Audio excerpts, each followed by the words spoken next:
Muito bem, está no ar o 8 em Ponto e a gente falou aqui recentemente sobre depressão, que é o mal do século XXI, né?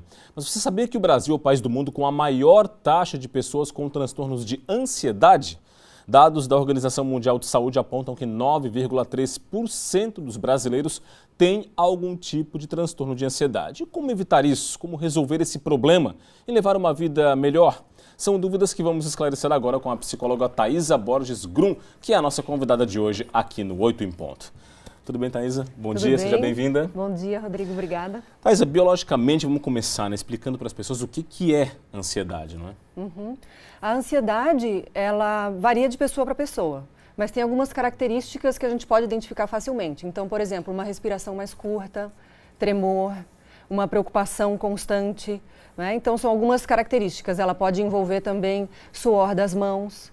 Tá? É importante que cada um fique atento aos seus sintomas e a pensamentos negativos, que muitas vezes estão associados aos sintomas da ansiedade também. A gente tem sintomas físicos da ansiedade, que é esses que a gente acabou de falar alguns, não é? Mas também tem sintomas psicológicos que caracterizam uma pessoa com esse tipo de transtorno, não é? Sim, exatamente. Então, principalmente a preocupação e sentimentos de angústia estão associados a isso. E claro, para ser considerado um transtorno de ansiedade, ele precisa estar presente durante um bom período de tempo, ou então devem ser esses sintomas muito intensos, de tal forma que prejudique a vida diária dessa pessoa. Ou seja, casos pontuais, uma situação um pouco mais esporádica, é preciso levar com um pouquinho mais de tranquilidade, porque pode não ser realmente um caso de ansiedade, como a gente pode ver, né?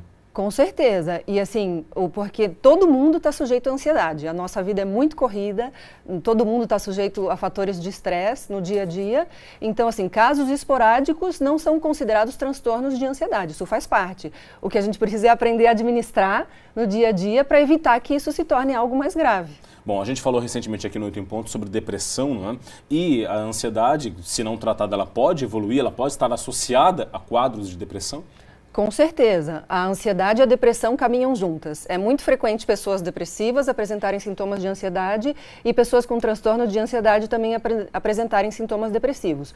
Porque qual é a base de tudo? Os nossos pensamentos têm muito a ver com a maneira como a gente se sente. Então, pensamentos negativos podem levar as pessoas a desenvolverem sintomas de ansiedade ou de depressão. Então, por isso elas vêm juntas. Bom, Thaisa, e a doença atinge mais homens ou mulheres? Ou há uma subnotificação, vamos dizer assim, de casos de homens? O que dá para falar sobre qual é a prevalência maior da ansiedade?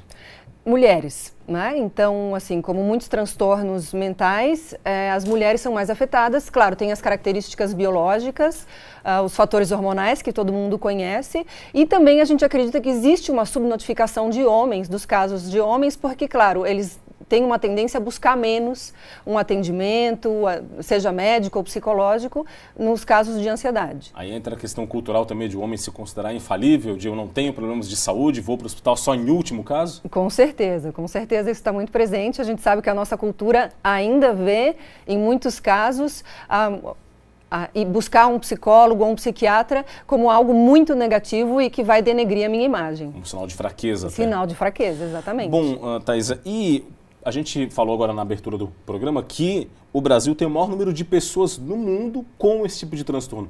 A quem se deve isso? Realmente somos os mais estressados, os mais angustiados do país, do planeta? Na verdade, assim, São Paulo é a capital do mundo com o maior número de ansiosos identificados.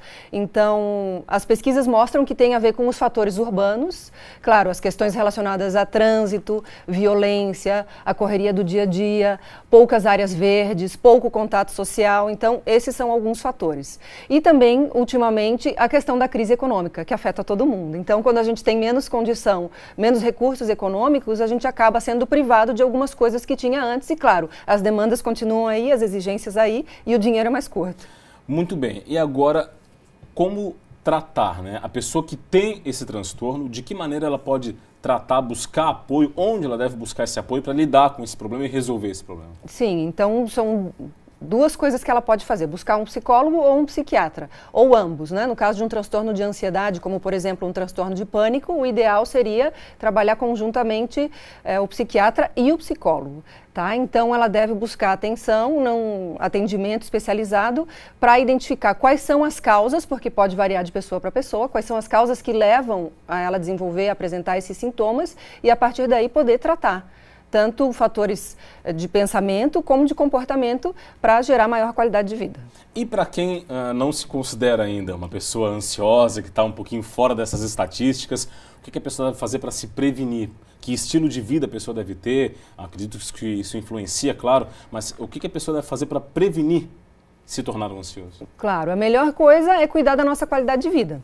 Então, atividade física, alimentação, cuidar dos nossos pensamentos, que muitas vezes existem pessoas com pensamentos negativos recorrentes, aquelas pessoas que se queixam demais, que estão sempre avaliando as coisas de forma negativa. São algumas das coisas que a gente pode fazer e, claro, exercícios de meditação, de respiração, de relaxamento também podem contribuir para evitar chegar a esses casos mais críticos. Tá certo. Thaisa Grum, nossa entrevistada de hoje, psicóloga, muito obrigado pela presença aqui no 8 em Ponto e espero que as dicas ajudem as pessoas a lidar com essa doença que realmente acomete muita gente. Muito obrigado. Obrigada também, Rodrigo.